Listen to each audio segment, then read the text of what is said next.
Transitions Film Festival.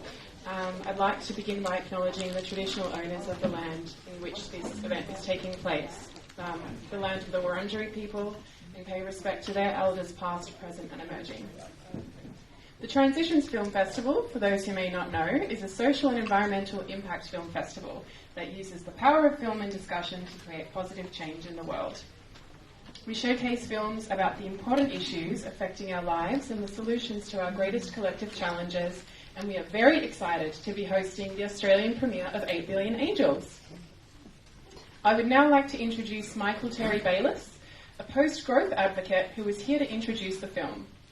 Michael Bayliss has been an activist for the past decade within the environmental and post-growth movements. He is the Communications Manager and former Victoria and Tasmanian President at Sustainable Population Australia.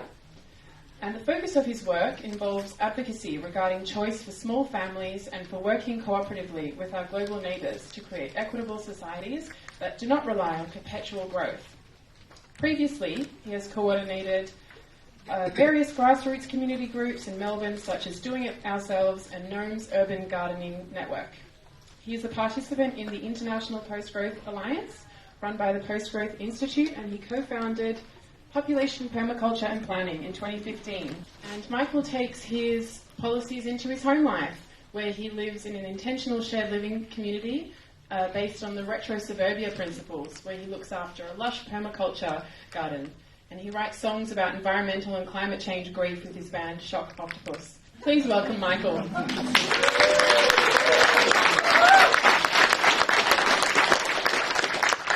Good evening, everyone, and welcome. On behalf of Sustainable Population Australia, it is my utter pleasure even, to introduce 8 Billion Angels.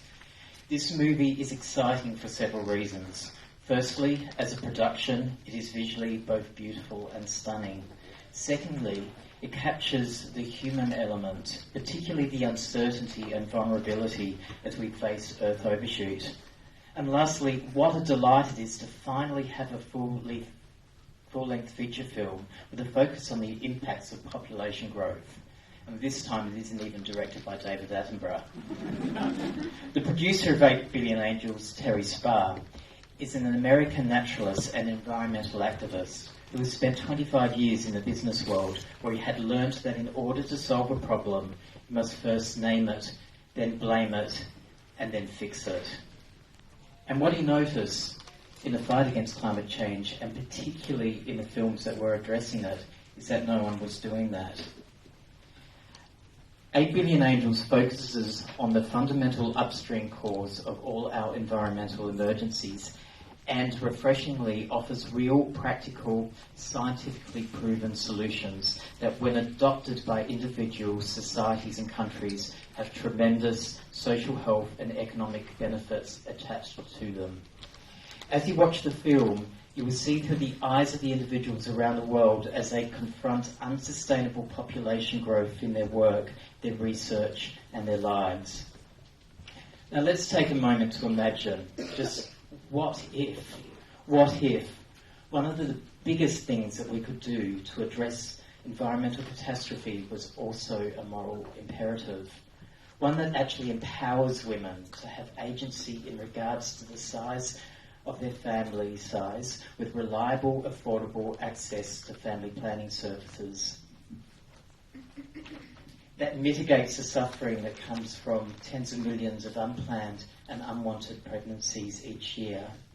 That challenges many of the patriarchal, religious, economic and political institutions that are stuck in an outdated mentality of infinite human growth on a finite planet. If this vision sounds pretty benign, it is incredible that there is still a significant silencing of this important discussion from all political persuasions.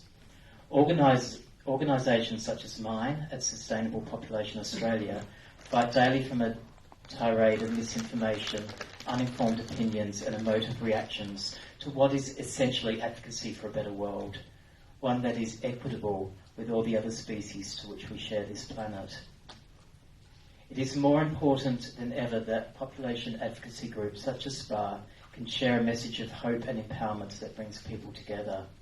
SPAR has recently launched our Stop It 2 campaign, where we interview people from all walks of life who share their stories of empowerment around choosing small or child-free families.